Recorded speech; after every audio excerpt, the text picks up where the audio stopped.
Shut up and sit down.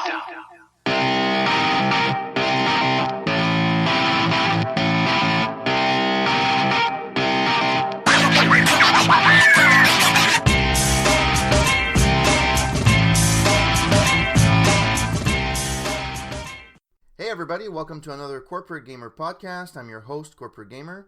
This is episode 7th, recorded on April 14th, 2017. Xbox Scorpio specs revealed.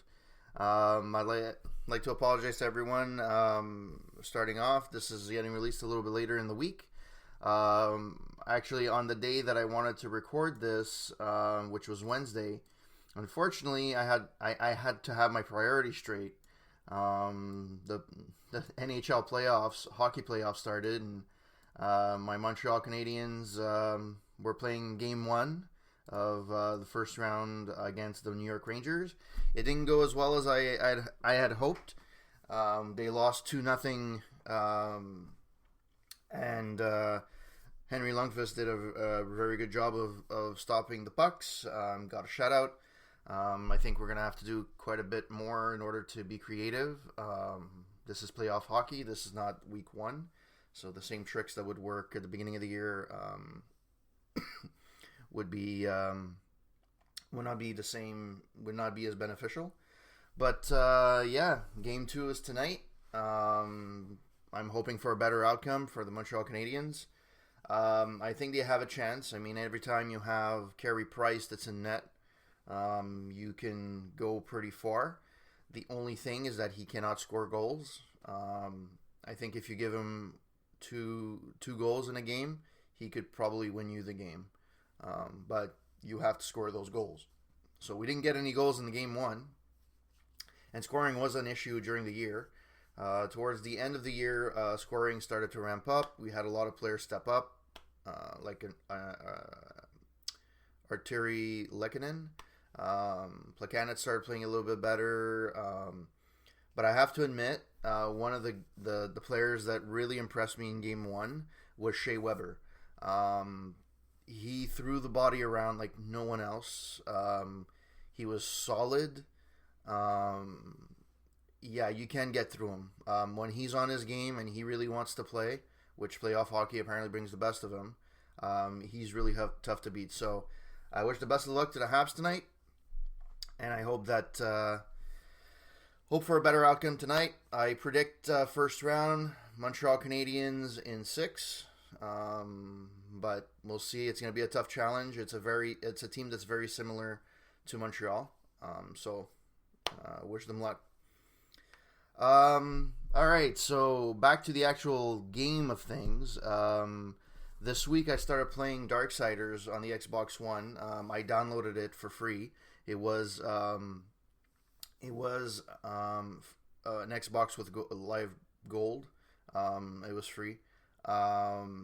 I've played maybe a couple of hours into it. I really, really like it. I played Darksiders 2. I really liked it because I think I've said this before. I really compared it between like the best of Zelda versus God of War. It was very exciting. I like the mechanics. I like the controls. Darksiders is similar. Graphically, it's more cartoonish. But for me, as long as the gameplay is good, it doesn't bother me that much.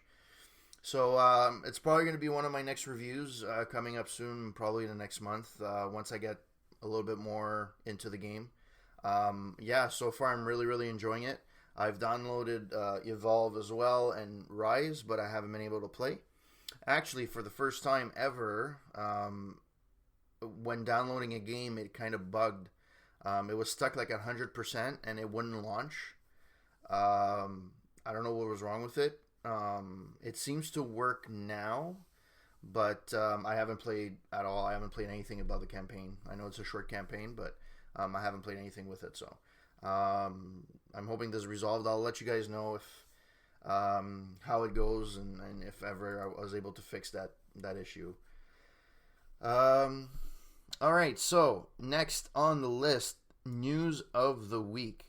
All right, so late last week, well, actually not late last week, right after I recorded the podcast, it came, it was announced that Digital Foundry was going to reveal the specs for the new Xbox Scorpio. And it's impressive, I have to admit. However, it's impressive because it's the best out of the consoles right now. I'm pretty sure if a PS5 would ever be announced, it would be in a similar ballpark. So the best comparison, I guess, would be the Xbox Scorpio specs to the PS4 Pro, because as far as I can see, it's probably the one that's the better machine on the market right now. So, according to Ars Technica, they have actually a really nice graphic of comparison between the CPU, GPU, memory bandwidth, and a hard drive, an optical drive. I mean, essentially, it's faster, it has more space. What's interesting to me, which the hard drive space makes sense to me. There's no 500 gig and 1 terabyte. It's going to be a 1 terabyte, 2.5 inch hard drive, which makes sense. The games are going to be bigger, and you're going to need more space for that. Hopefully, they learn from the Xbox One, the Xbox One S, and they have the hard drive capability right out of the box, and unlike the PS4, which had to wait a little bit before that. The one thing that's really confusing to me, considering that Blu-ray is a Sony product, to say the least, or at least a feature. The PS only has regular Blu-ray available. Even the PS4 Pro has regular Blu-ray. However, the Xbox Scorpio and the Xbox One S has 4K UHD Blu-ray. So it actually supports Blu-ray, 4K Blu-ray, which is actually pretty astonishing. You would assume and you would think that PS would have the exclusivity on that, but apparently not. I guess they must have found some hardware that was able to use it, and it was cheap, and that's it. And they have it supported. So I'm assuming that the PS5, if ever that gets announced, that's going to be in the same ballpark. They're going to have the same thing, but for now, as far as we can see, Xbox is the only one that supports 4K Blu-ray.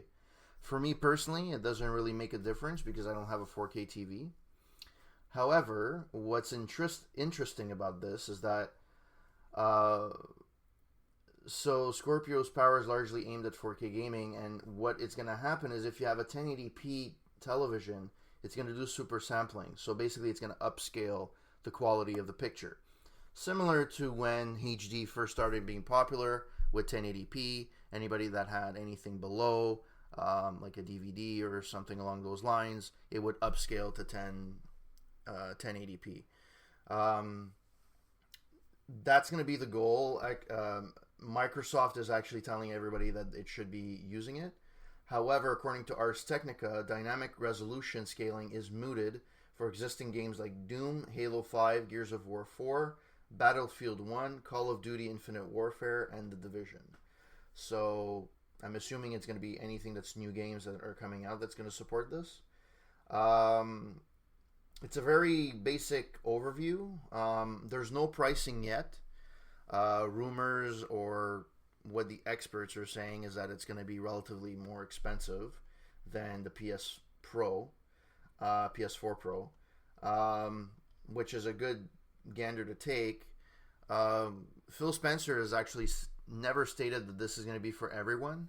I think they want to scale it, so have a regular Xbox, the Xbox One S, and so basically they're going to have an Xbox One S for everyone, and probably have a premium product called the Xbox Scorpio or whatever they decided when it's released. I mean, one of the main reasons that the Xbox, there were a lot of reasons why the release of the Xbox was not as successful as it could have been, was the price. The price was more expensive than the PS4 at the time, and a lot of people that got a lot of people disinterested, at least at the beginning, or at least the sales weren't as great as they could have been. Will they sell these? I'm pretty sure they're going to sell some of these at least. I think the majority. I was talking to this one of my coworkers, and he was like, "Well, nobody's gonna buy an expense. People are gonna buy it for the specs. It's great. It does this. It does that.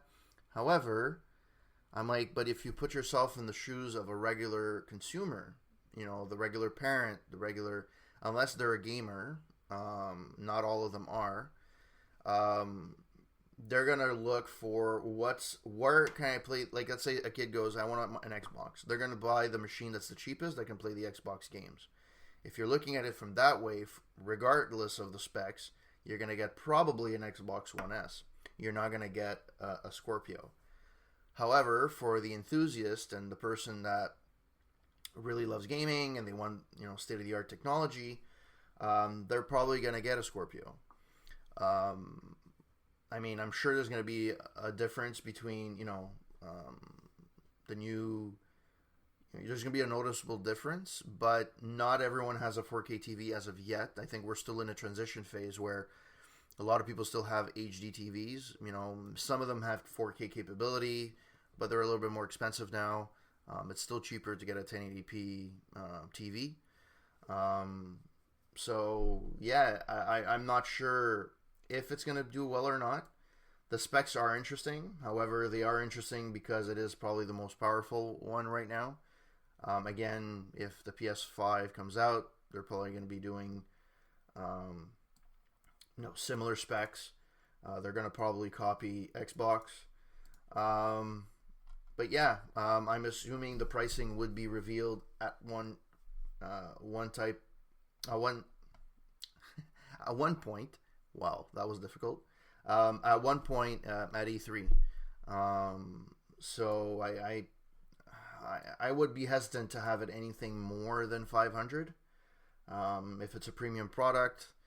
I remember the original Xbox, I had bought it with tax, like it was $750. If that's the case, it's going to be way too expensive. They need to really bring that down. I would try and see if they can aim for $450, $449 for a premium product and place it that way. But I don't think Microsoft is willing to put in lose money on this on the hardware. But they could. They have deep pockets. So if ever they wanted to do that, they could easily do it, establish a fan base, and then come out with really, really good games. And it's gonna, take off. So that's it. Xbox specs looking good, but it's very preliminary. It's only the specs. There's no pricing yet. We don't have a machine. I'm assuming E3 will be the next platform that's gonna happen on. So if you want to, you can go on Ars Technica, and also if you go to Digital Foundry. They have a more in-depth. They actually have a link in the Ars Technica article, which I'm gonna link in the show notes. That actually goes through each and every one of those the specs, and it goes into really big detail for the geeks out there. Okay. Amazon gearing up to become a bigger player in video games. So this was I read this on Fool.com, which is not a great resource, I'm assuming, just by the name. It's called the Motley Fool. Amazon is actually going to have kind of an affiliate program in games for Twitch streamers. So if you are, I guess, a partner, or you're playing a lot of games on the platform, you'll be able to be part of this program where you'll get a cut if anybody buys the game from your stream. So if let's say I have my own stream, Corporate Gamer 9, and I have, I'm playing, Darksiders 3 in the future, and somebody goes in and buys that on Amazon, I think the split would be 70-30, I believe. It did mention it in the article. Yeah, so streamers would receive a 5% cut of sales. So the publisher would get 70%, 5% will go to the channels, and then the rest will probably go to Amazon. I guess it's to cut into the GameStop market, which has been struggling recently. I guess it's the future. We'll see. Amazon, it's a good thing. It's a good risk to take. I mean, I'm sure there's gonna be some kind of popularity with this. I'm not sure that I particularly buy a game because I saw it on Twitch. Usually, when I'm on Twitch, I watch the games that I don't either want to play or I can't afford. So for me, it's not something. Or I look at retro games, like something that I can't own or I haven't owned in a long time. I'll watch it on Twitch. It's very rare that I'm going to say, you know what, I'm going to make a decision based on Twitch. However, I can see from their perspective how that can be possible, right? So let's say you're playing a brand new game. You get an early release, you play in a brand new game, you're seeing it on Amazon, you're on your desktop, you click the link, buy it on Amazon, get it delivered in 2 days, and you're good to go. It's not as quick as walking towards your brick and mortar store to go buy the game. However, it's quick enough. I know when I order at Amazon, because I'm a Prime member, I get it the next day. So it's really quick. And Amazon is going to be in the. Let's see how this works. It's very possible that this is the next Netflix versus Blockbuster type of scenario, but we'll see. So that's it for that. More bad news for GameStop. Last week I had reported that, or I had talked about the fact that GameStop is closing a bunch of stores due to slow sales or sluggish sales. Now they're apparently GameStop is investigating serious breach compromising credit card info. So apparently they were, in quotes, hacked. So that doesn't look good. I know I've seen a few stories go through. I mean, every time you hear about that, everybody freaks out. The Grapevine, Texas-based company, acknowledged that it had been alerted to a claim of payment card data stolen from GameStop.com being offered for sale on a black market website. That day, a leading security firm was engaged to investigate these claims. GameStop told Krebs, GameStop has and will continue to work non-stop to address this report and take appropriate measures to eradicate any issue that may be identified. Krebs, citing two unnamed sources in the financial industry, said the attacks likely occurred between mid-September 2016 and the first week of February 2017 based on alerts from the credit card processor. So that's a pretty long period of time. I guess maybe it was a slow leak. I've read different stories on what could have been leaked or not. I'm not going to venture on that because I don't know what is actually true and what is not. However, the concern is legitimate, and it seems that they are looking into it. And it's another, another nail in the coffin, so to say, for the company that has been having bad news recently. They've always seemed to be on the bad side of stories. From the end of 2016 to even the beginning of 2017.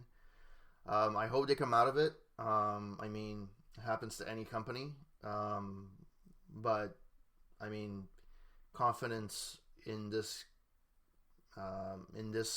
name or franchise, I'm sure is taking a hit. And this is definitely not helping them. So, if you have any account with GameStop, I would strongly encourage you to verify your information. Contact your GameStop support, or just remove your credit card information directly from the site. If you're really worried, you can always cancel it and get a new one. But yeah, that's what I would do if that would be me in this situation. So yeah.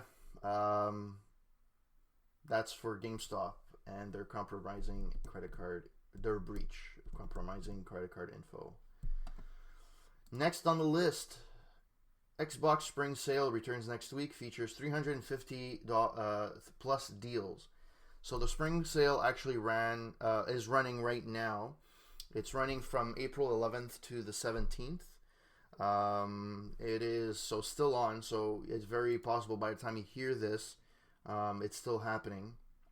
There's not a specific list of games, but it has been announced that it could be it will include Overwatch, Watch Dogs 2, Battlefield 1, Forza Horizon 3, Titanfall 2, and additionally, new Xbox Live Gold members can subscribe for just $1, while Xbox Design Lab custom controllers will see a $15 discount for the first time ever as part of the sale. On top of games, music and movies will be featured in the sale. So it means that. So it seems that there's a sale right now. If you haven't bought any of these games, I would strongly suggest them. They're all pretty good games. Titanfall 2 has been a critical darling. Overwatch as well. Watch Dogs 2, I've heard mixed reviews on it. Battlefield 1, a lot of people have fun with it, and everybody seems to love Battlefield, and how can you go wrong with Forza? So, yeah, if you're able to get, if you want to buy some games for cheap, this is your time, at least on the Xbox, for now. So, let's go into the new releases of the week.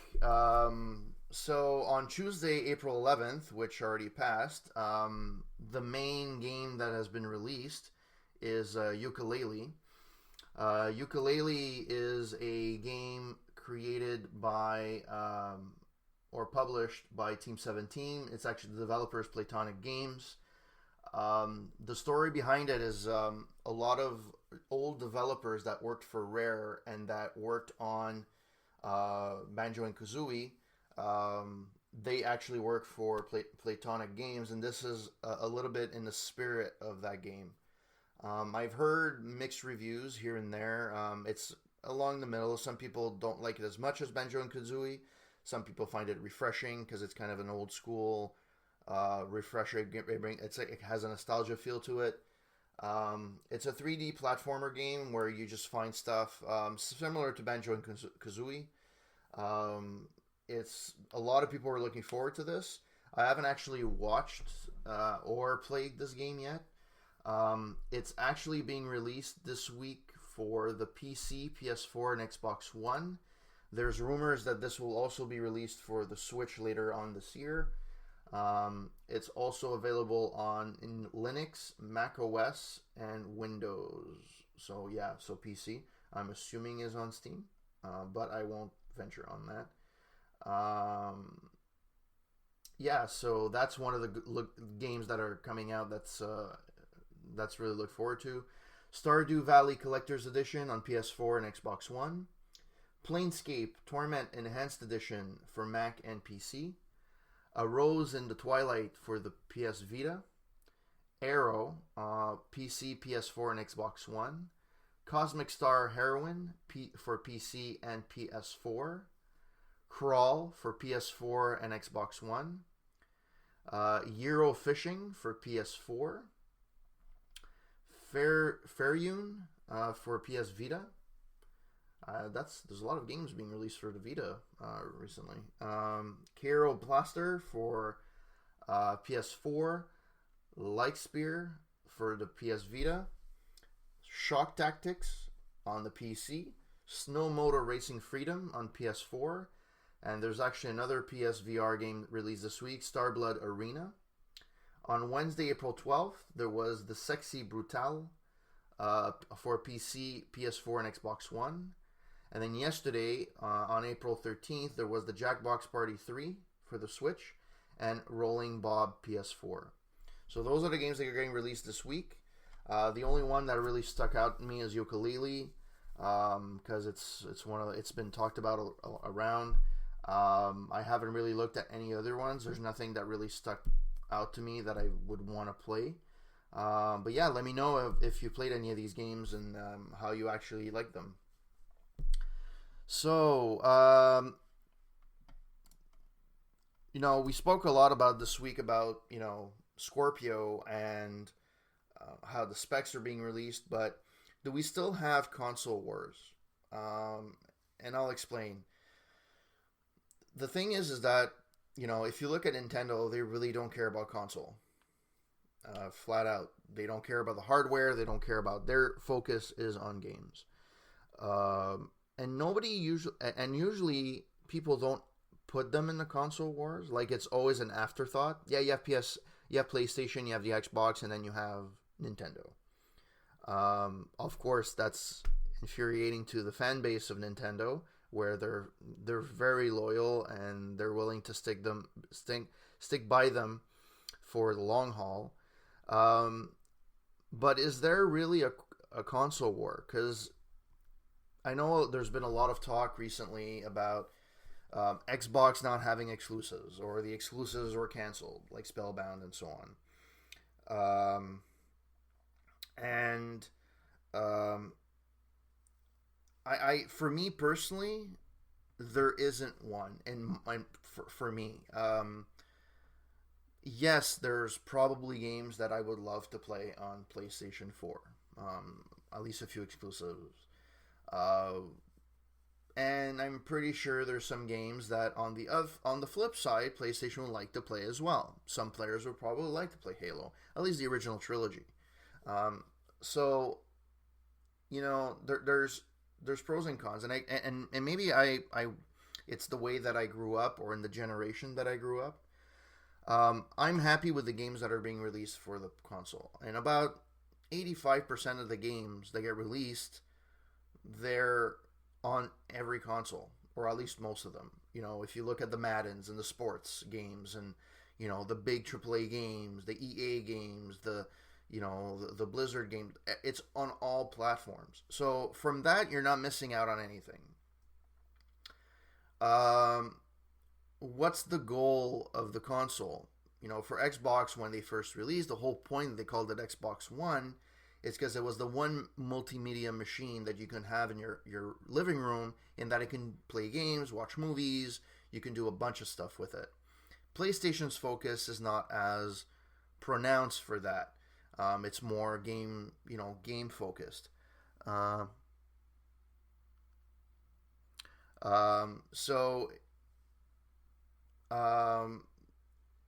not sure if, and Nintendo, forget it. They're not even them. It's a pure gaming console. They have no apps. They have no bells and whistles. It's literally you buy the game, you play them, and you're going to be happy.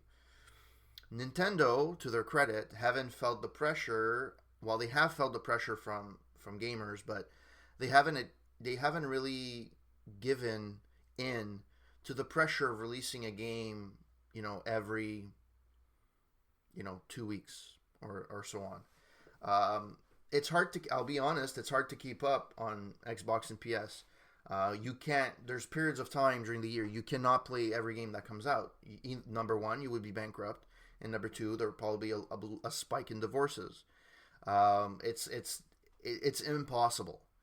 That's why I kind of enjoy the Xbox version, because it's, you get free games every month. PlayStation has the same thing. You have a free game every month that is a little bit older. You know what? If it's fun, people are going to download it and they're going to play it. I just download everything, and then I decide to see if I'm going to play it or not, just so that I have it in my library. So for me, there's no war. Somebody has it. It kind of sucks in a way because there's not cross platforming, so you can't play an Xbox One game and play multiplayer with somebody on PS4. You can do it with Windows, but you can't do it on PS4 yet. That's a little disappointing, but at the same time, I'm not, up in arms flipping tables because that's not available. I'm happy with my Xbox One right now. I'm happy with what it does. I use it for a multimedia center. I guess it's what it was intended for. I watch YouTubes. I have apps. I watch my NHL games on there. I've subscribed to the season pass, and it works great. The app itself kind of sucks, but it streams great. So I'm not. I don't see an actual war. PlayStation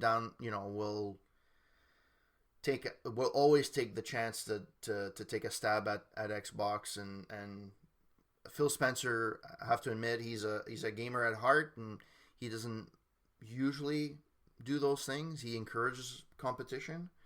But now it just comes down to consoles right now are mini PCs. They're just low powered PCs. Now the point of the Xbox Scorpio is to make it into like one of a premium, I guess middle of the line or a little bit higher than average PC. Consoles I think will always be attractive, but the idea of a console eventually will just be a PC for a price. And it's a lot different when you frame it as being a console and when you frame it as being a PC. Because when you say that it's a PC, you have to think, oh, I can do a lot more stuff. I can surf the net. I can do this. I can do that. When you say console, usually you think I can play games. And then every other functionality kind of takes the back burner on that. But I think personally Xbox is on the right track.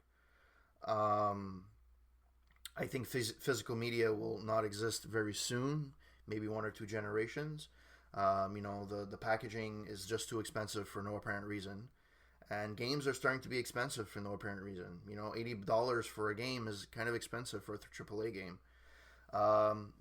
So having said that, in my eyes, I don't have any, ill will to PS4 owners or Switch, and I don't think the ones that own their own games and the ones that actually want to play everything, and nowadays they just buy all the consoles, which wasn't the case like 15, 20 years ago. That was when you had console wars. You were either an NES fan, a Super NES fan, or you were a Genesis fan. Or you had, an N60, or you had a PS1 or PS2 versus the Xbox. That were years where that actually was a war, a console war. But now it's being muddled. The fan base, I think, is pretty set forth. There's always going to be a 10% that's going to switch, a 10% that's going to stay the fan base, and then there's the middle. And the middle 80 is the middle that's going to maybe stay, maybe not. Those you're always, most of the time, you're going to split. So far this generation, PS4 is winning the console war, I guess, in terms of sales. But I mean, if you ask an Xbox One enthusiast, I don't think they'll really complain about the Xbox One. Yes, they're going to complain that there's no, first party games yet, or at least getting released very often, which I will give it to them. But then again, there's always cycles in gaming, and there's going to be periods of lulls where there's less first company games, and there's going to be other times where it's going to be third party games. So I don't really see a console war. I just see people trying to beat themselves with specs. But at the end of the day, the specs doesn't matter to me. It's the games. And I'm happy with the games that are getting released for the Xbox. It plays well. It plays with, Windows, so it's an added bonus for me. I have my views on it. And I fully admit that I am an Xbox guy. But I'm pretty sure if you ask a PS4 person, they're gonna give you the same. They're gonna give me the pros of their console, and they're gonna give me, that they like their games. And at the end, that's what matters. At the end, it's good competition for everyone. And maybe it would be good to have another, have an inject. There's other people that have tried to, or other companies that have tried to put in, tried to enter the console medium. With Steam machines and so on and so forth, and now you have like a bunch of retro consoles like the Retro 5, but recent consoles, I don't think there's actual war per se. It's the normal progression of any game. Maybe eventually we're gonna see. I highly doubt it, but maybe eventually we will see like a partnership between Xbox and PlayStation, and they're gonna share revenue. Right? I highly doubt that's gonna be the case. There are two companies that are in two different complete spaces right now. PlayStation the major money maker is the PS4. Whereas for Windows, they have other markets where they do make money with. But Xbox is very successful anyways. So I highly doubt that's ever going to happen. But one can dream, right? So do I think that there's a console war? No, I don't. Maybe that's going to change. You know, at least if there is one, it's not as evident as it was back in the early 90s with Genesis and with the Super Nintendo. You know, Genesis does what Nintendo don't. One of the most famous, ads. Also, Genesis had the blood code for Mortal Kombat, where you didn't have it for the Super NES. Yeah, so that's it for me on that topic. So my review of the week this week is Police Quest. I did a review on aroundtable.ca regarding an old school game from Sierra. I think now it's called Sierra Online, called Police Quest. It was not a role-playing game. It was an action type game where you would type in your text and so on and so forth, and the player would do so. You open door and it would open the door, and close door and it would close the door. It was text based. It wasn't point and click. It was one of my first games that I remember playing on my original Tandy, which was an IBM compatible PC. And it's based, actually, there was a consultant on this game, an actual real cop that actually was a consultant for this game. And it's one of the few games where you actually had to follow protocol, and if you didn't, then you would die. It's not as hard as future games in the series. The SWAT series, I find, is way too hard and time consuming. You really have to know what you're doing, and it can take hours before you figure out how something works.